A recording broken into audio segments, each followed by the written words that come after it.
Ladies and gentlemen, welcome to another Tooele Happy Hour podcast starring Jared Anderson and David Weiss. Today's guest, Whit Cook, running for Grantsville City Council. Whit, say hello to our audience, please. Hello, audience. Jared, right behind you. Hello, everyone. Look to your left. Oh, what do we Merry got? Christmas. The Golden Spy Cafe. All right. Anyways, so Whit is running for Grantsville City Council. I'm telling you, Grantsville is putting forward quite the offering this go around. I think there's like 6 candidates, isn't there? No, there's a lot more than It's like that. 11 or 12. Yeah, we started out with 12 and one dropped out. So we're down And to 0 incumbents. 0 incumbents. Yeah, so 3 open seats and That's- nobody is rerunning for their seat. That is an interesting perspective. That's something new. Anyway, so Whit, I wonder what we're in for then. For those of us that make it on to the city council. Why doesn't anybody want to stay? I've heard a couple of things, but I think that would be a question more for them. yeah, we don't want to speculate too much. We want to hear why Whit wants to run, why he wants to serve Grantsville. You're running for the fire, buddy. That's right. Well, when it comes to just who I am and what I do, I just serve the community just at large. I'm involved in a lot of different projects and with a lot of different groups. And I figured, hey, why not? Let's run for city council. I think that I can do a lot of good. I've lived in Grantsville for 8 years now. And that's just, I've fallen in love with the town. I've fallen in love with just the lifestyle and just the people. And it's just a great place to be. And I want to make sure that it continues to be a great place for my kids to grow up. We're undergoing a lot of change right now as a city and as a valley. I am definitely not a novice when it comes to understanding the challenges that we face. I've been involved since I would say 2017 when I helped reorganize or restructure our county structure when we switched from the 3-commissioner system to the county council system. I was a part of that study group that was involved there. Learned a lot about the county and what really makes us great. So why city council? Because I want to make sure that we have a good place. I want to make sure that our valley stays good. And if that means starting in Grantsville, and well, I'm also involved at the state level. And I do a lot of, I'm involved in projects that affect our county too. And so it's just seems like a natural fit, something that I'm already prepared for and something that I would absolutely love to do to help and serve my neighbors. And you started out as a state delegate not too long ago, and pretty much you've been trying to be involved with politics since you got here to this region. Is this something you've always done in throughout life, or are you just is this something budding from your past experiences just now? Well, no. And so I think that's a fair assumption. That's a fair way to say it. It's not like I'm clamoring to get involved and to get some sort of title or something like that. That's different than where my position is. I just look for the best opportunity to make the best service opportunity. I look for the best service opportunities. And I think that people that are not only willing, but capable and have the right stuff, that they shouldn't shy away from it. And that's where I'm at. It's not like I have an itch to try to fulfill of self-grandeur or something along those lines. It really is a service mentality. I'm a veteran. I have served my country. I was injured. And since then, my country has been nice enough to compensate me for my injuries. And I retired some years ago and spent a lot of time with my family. And again, serving my community whenever an opportunity opens up. And so it really, I believe in servant leadership. I believe that the best people out there really should throw their hat into any sort of a race that they're qualified for, and just start serving. I think I'm going to die a very poor man, because I just give away so much. I give away my time, my talents, my resources, my money, just all across the scale. I really just give everything away. And in return, I feel like I'm truly blessed. And so I'm addicted to that feeling. I'm addicted to helping others, and just, I don't know. I like the growth as well. I like growing too. And so every opportunity presents growth, and I just love it. There is a certain dopamine high we get from helping other people and actually receiving that validation that we're doing something positive that has a positive effect on other people. And yeah, I feel bad for selfish people who never get to experience that. Right. Yeah. I agree. Those are the most miserable people. Yeah, it's very, very miserable. So what are some of the things you want to get involved in let's say you win city council? Grantsville has some major growth, the growth that they're going to experience, a new sewage plant coming in, incorporating, what is it, 5 Mile Ranch or 6 Mile Ranch? 6 Mile Ranch. Yeah. And also all that growth that's going there on Sheep Lane. Is there any thoughts you have as to where you would want to guide that, or do you have do you have any thoughts on that may be out of the norm that seems to be what's happening?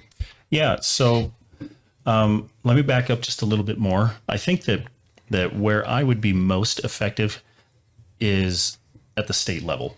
So the cities have the opportunity to serve on a couple of committees. So you have COG, right? And then you have the League of Cities and Towns.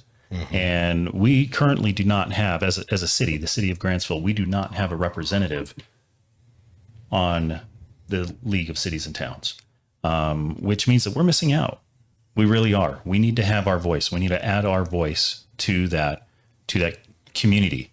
They have a say. They have some pull. They have some weight up at the legislature, which is where I actually spend a lot of my time. I work with one of the projects that I work on is with a group called Utah Eagle Forum, and I am the legislative director for that group. And so I have volunteers all across this state that I organize them. I tell them what's going on at the legislature, good bills that we need to support, bad bills that we need to block, how we can work with the legislators. And that's what I do. I love it. And I'm also starting to do that with a veterans organization too. So Utah Republican Veterans Caucus, URVC. And I'm looking to open up a chapter out here for Tooele County. They've reached out to me and asked me if I would open up a branch out here. So I'm currently working on the bylaws, and you're both veterans. And so I'd invite you to join that too, if you ever wanted to do that. You'd have to become a Republican, Jared. Yeah, I'd have to join the dark side. But I think that's where my talents would be best spent, would be advocating for Grantsville. What does this League of Cities and Towns do?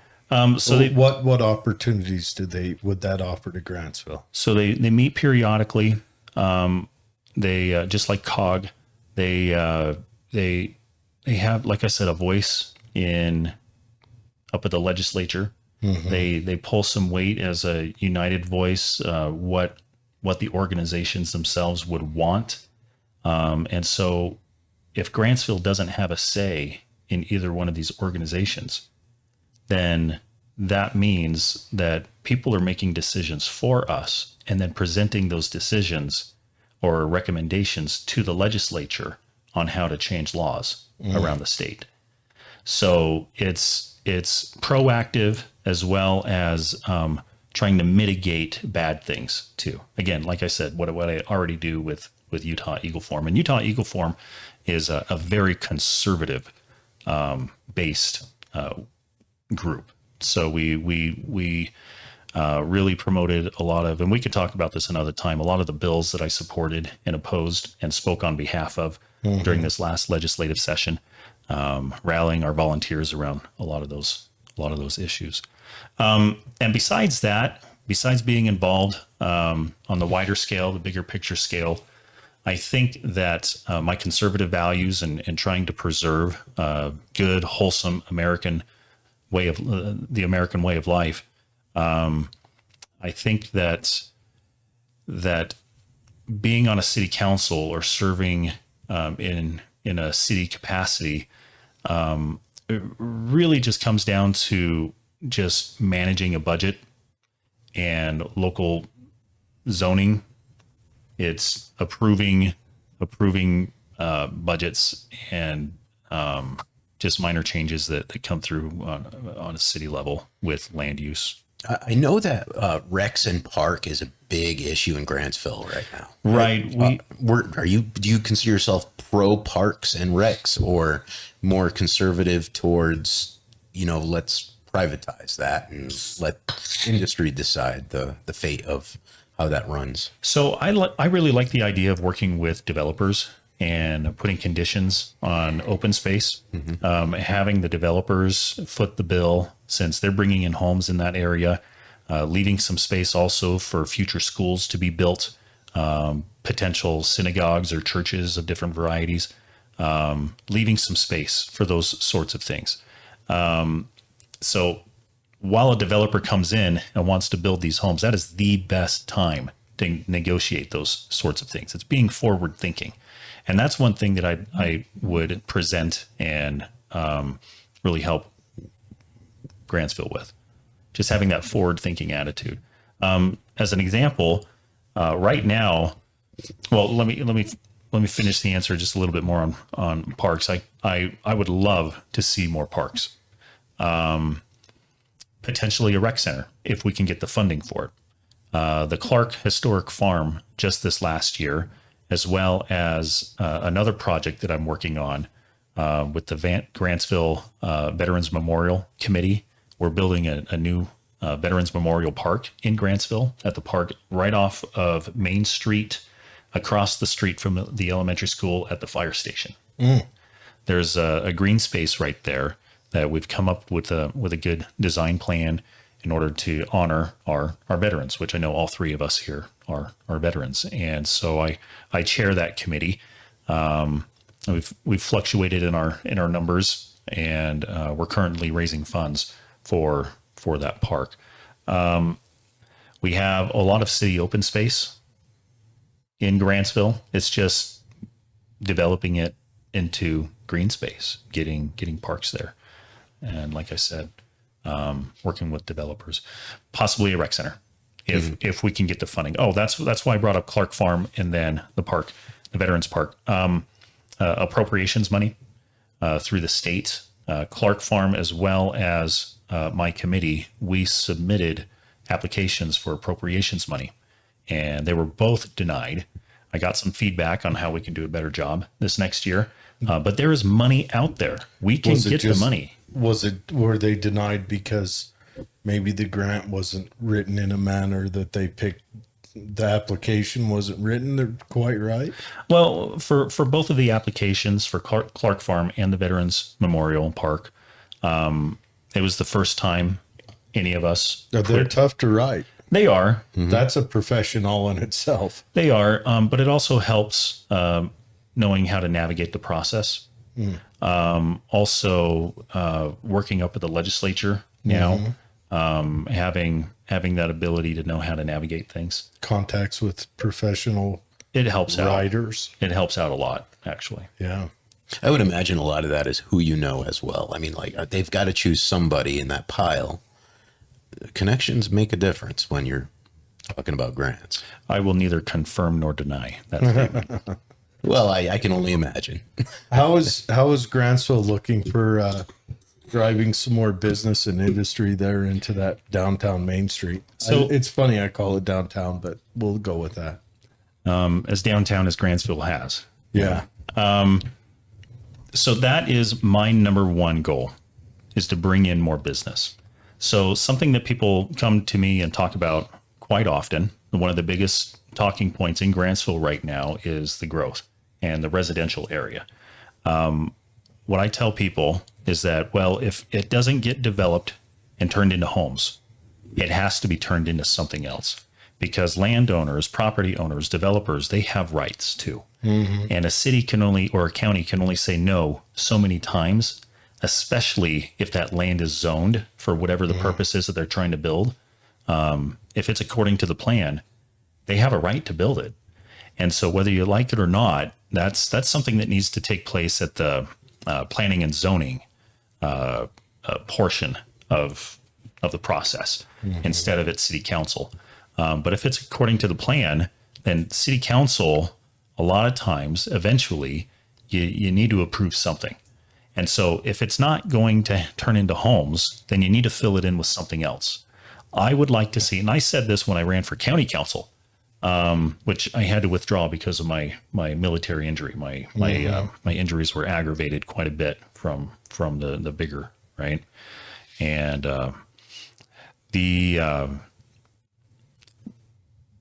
when it comes to the land, I would like to set apart some space for conservation and recreation. And then I would like to bring in business. I really would, because if you think just about the growth alone, it solves that problem.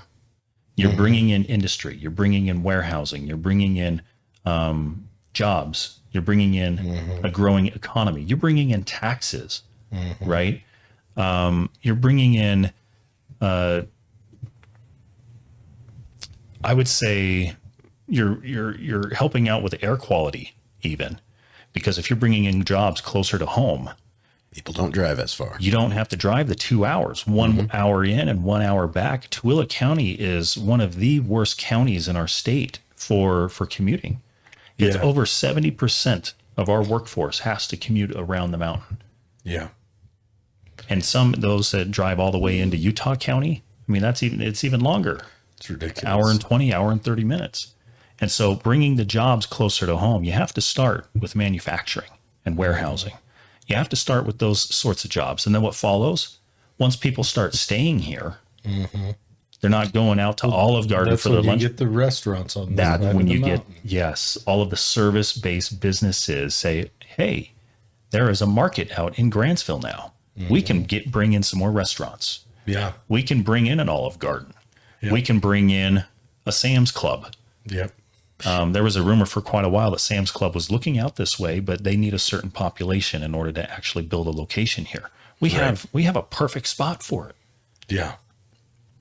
Hey, do you feel positive towards the inland port proposals that are coming our way? So, working at the state level as I do, I have a lot of friends that oppose the inland port for very valid reasons. The ties to globalism, right? I get it.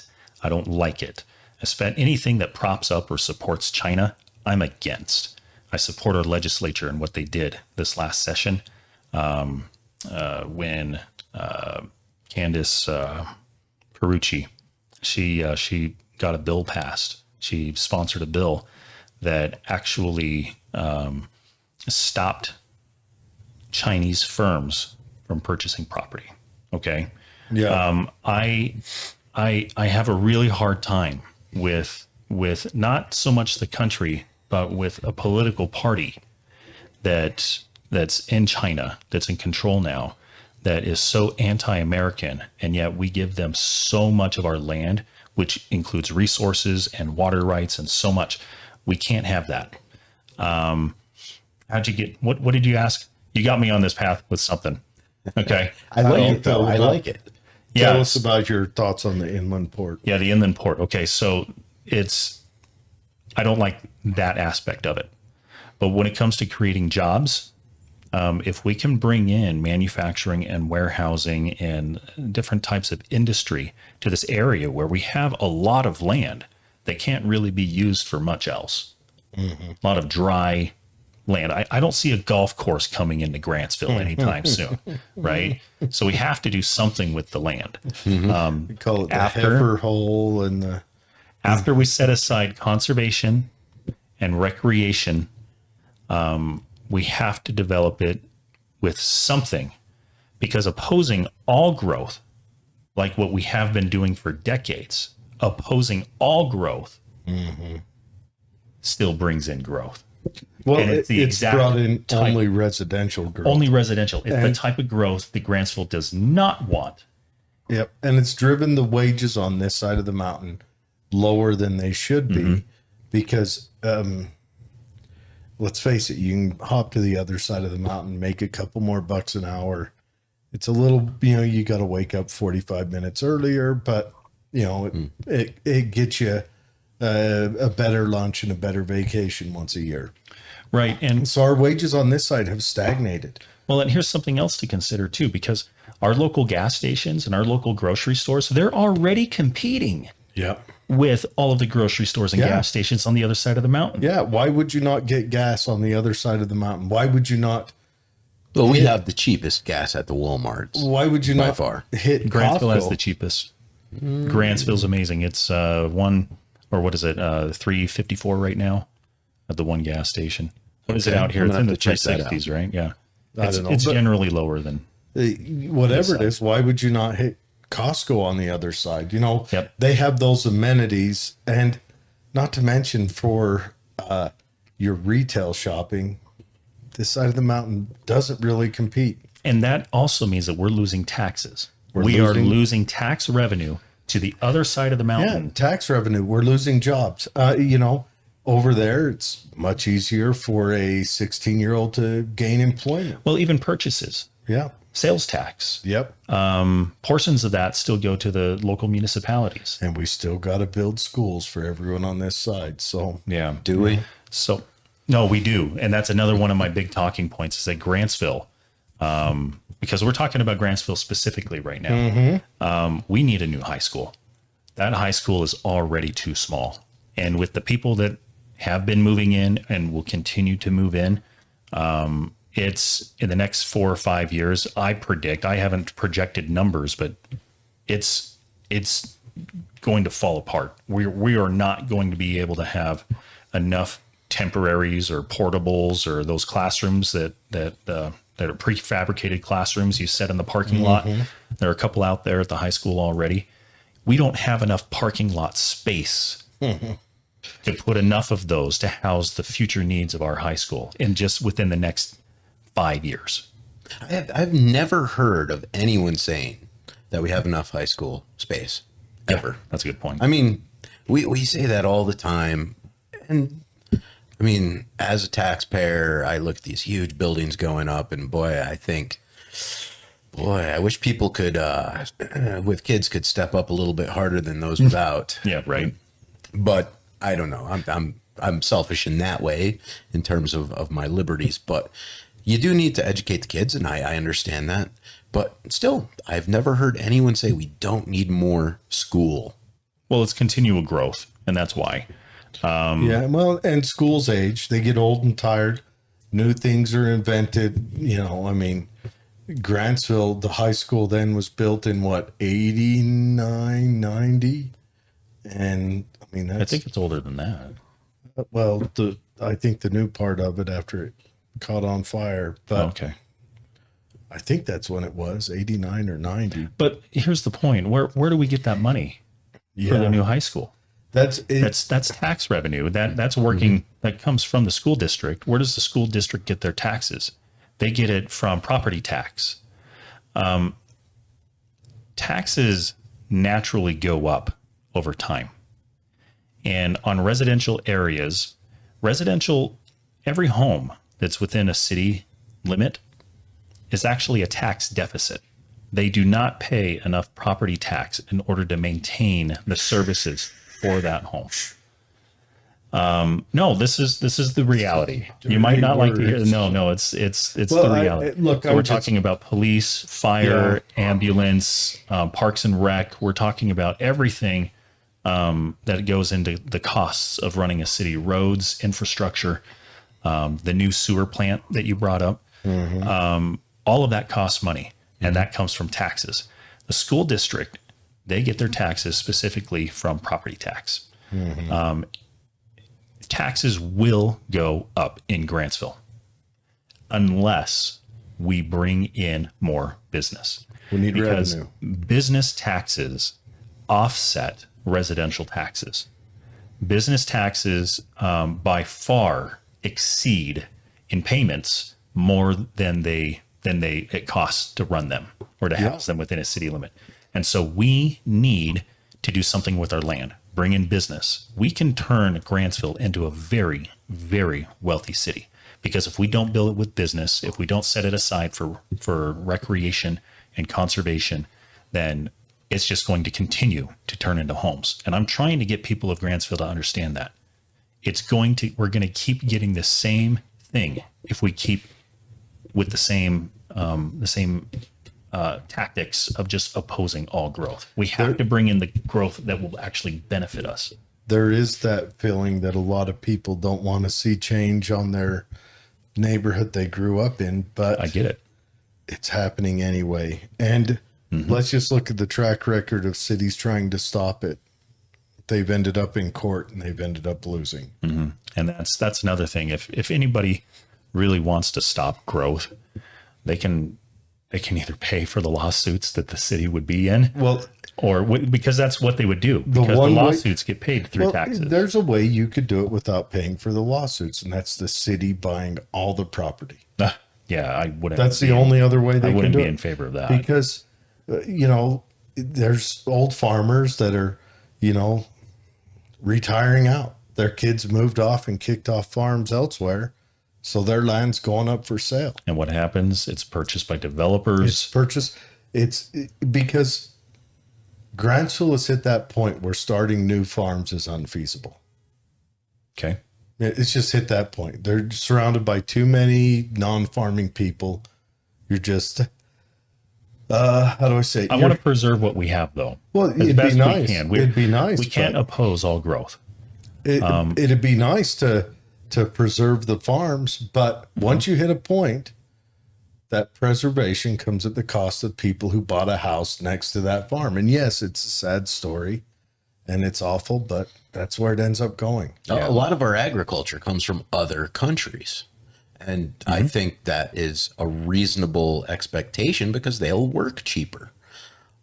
Unless like the government puts a special communist tax on sugar or something like that. But normally we'll get vegetables It's called a tariff. Agricultures are a mixed economy. We're not getting any grains from Mexico, but we're getting citrus and avocados from Mexico. But is that free market or is that just regulation? No, it's because you can't grow citrus and avocados here. No, stop. Just like Mexico really doesn't do well growing grains, which is Mexico buys our grains. It's a trade system. And that's why the Chinese want our land, is so they can create grains and maybe a little column of special police forces, but trying to hide some money from a communist government. I mean, possibly, which I'm all for. Free market capitalism. If somebody from any particular country wants to come over, I think that they should have rights to do so. What I was talking earlier about China, it's the actual government, the political party that runs China coming in and buying up so much property. I think China, Bill Gates, and a couple of others own just so much land within the United States right now that we had to do something here as a state, and I really support what happened there. Even as a libertarian, I do support nationalizing their land if they go to war with us. That's a topic for another time. It is. and in fact, we got 5 minutes left. I want you to go ahead and give your closing argument. Yeah, give your big spiel. Well, we've already talked a lot about what my ideas are, a little bit about my background. I'm a father of 4 kids, happily married for 15 years now. I try to be involved at every level, wherever I'm needed. If somebody asks me for help with something, I'm usually I say yes. I have a really tough time saying no, and I do the best that I can, and I look for things. If I don't have anything to do, I'm not happy. I need something to do, and not just something. I need multiple projects going on at the same time. I currently serve as a part of our Republican Party leadership out here in Tooele County. I'm currently the party treasurer. I currently serve as a state delegate, as well as one of the two members of the SCC. Well, we have 4 members of the SCC out here from Tooele County. 2 of them are party leadership, and then 2 are elected. I'm one of those 2 elected seats. I also run a couple of nonprofit organizations. I'm the president and chairman of a youth symphony out here that operates out of Excelsior. I'm very passionate about music. My kids all play multiple instruments, and I support them in that because that's what they want to do. I also run the second nonprofit that I run is called, we just changed the name. The name used to be Tooele Valley Patriot Camp, but because I have more camps now outside of Tooele Valley, we now have changed the name to Patriot Camps of America. I like it. And yeah, and so we actually have a camp out in Missouri now that we're incorporating and trying to work out the details there. And so what Patriot Camp is it's meant for younger kids, so elementary age kids as well as secondary school to the elementary age. They come in as camp. Like break campers. down the age, what, like 6 to 6. If they're going into 6 first to grade, maybe 13, or yeah. what's the upper limit window that you would? As soon as they turn 13 years old, they have the option of becoming a camp counselor. Okay. So middle schoolers, if you're 13 years old, and then high schoolers, they can come in as camp counselors, but it's primarily focused on the elementary age. And what we do is we teach them about the founding documents. We have songs that we teach them that help them memorize the preamble of not just the Constitution, but the Declaration of Independence, both preambles. We help them understand and memorize the Bill of Rights, all sorts of really fun activities that we do at these camps. But it's all focused on teaching these kids about our founding documents. And we also bring in, I have actors that come in from around Utah. So Salt Lake County, Utah County, Davis County, these actors come in dressed as historical figures, such as founding fathers or Joan of Arc or Abraham Lincoln. That's wild. They come in and they teach these kids as if they were that person. Mm-hmm. So in these kids' minds, they're interacting with that actual historical figure. And if that... You got a Thomas Sowell yet? Thomas Sowell? Yeah. No, I don't know. We better work on that one. Okay. Let's talk later about it. You know who Thomas Sowell is, right? Tell me. I'll tell you later. Okay. Yeah. It's another episode of the Tooele Happy Hour. All right. Sure. He's still alive, but, Okay. Yeah, I do a lot of other things. I just, again, I try to stay as active as I can. I help my kids do the things that are of their best interests too, that whatever their interests are. So music, I try to do what's best for those who are around me. One of my sons, he's very business oriented. He's one of the hardest workers I know. He's amazing. And he's self-driven too. Right now he runs, our little chicken coop, and he, just has all of these chickens that he takes these eggs from, and he goes around and tries to sell them to our neighbors and stuff like that. I love fostering that type of spirit in my kids. That's good business nowadays, I hear. Yeah. He also, right. Well, the prices of eggs have dropped significantly lower from the highs, but he also serves on the youth city council in Grantsville. All 4 of my kids, they intern up at the Capitol, and they actually speak on behalf of bills. very good. That is wild. My daughter testified in committee twice just this last legislative session. So I'm trying to set a good example for them. I'm doing this for the community, but I also see the benefits for my family too, and my kids, and just trying to be a good example, showing them how to be an involved American, because we are government. We the people, by the people, for the people. And I truly believe in our founding. Otherwise, I wouldn't be running this organization to teach it to the next generation. I mean, I absolutely love our founding documents, and that's one of the reasons why I came out here to Grantsville. I came out here for the French program for my kids, and I love the American way of life, and I want to help preserve it.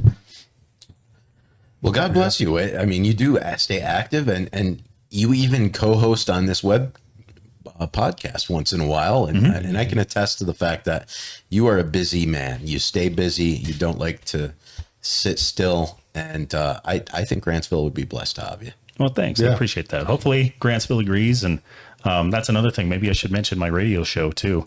Do it. Plug it. Yeah. 1640 K Talk on Fridays from 11 to noon. It's a conservative political talk show hosted by myself and my good friend Gail Ruzika, who's the president of Eagle Forum. Good. All right. 1640 K Talk. That's Whit Cook for Grantsville City Council. Do you have like a website? Any? I do. It's under construction right now. You can go to it right now. It's going to be a little jumbled around, but you'll get a good idea. It's whitcook.com. Whitcook.com. You can also probably find him on Facebook if you want to shoot him a message, dig into any more questions. But yeah, and local, that's where the important elections happen, because let's face it, ain't nothing changing out east. But your local stuff can change and affect your life immediately. So then who's up next? We have Ryan running for Tooele Council. Okay. City Council. We got Ryan up next. So Thanks, we'll everybody. show Whit out, and then we'll bring Ryan on.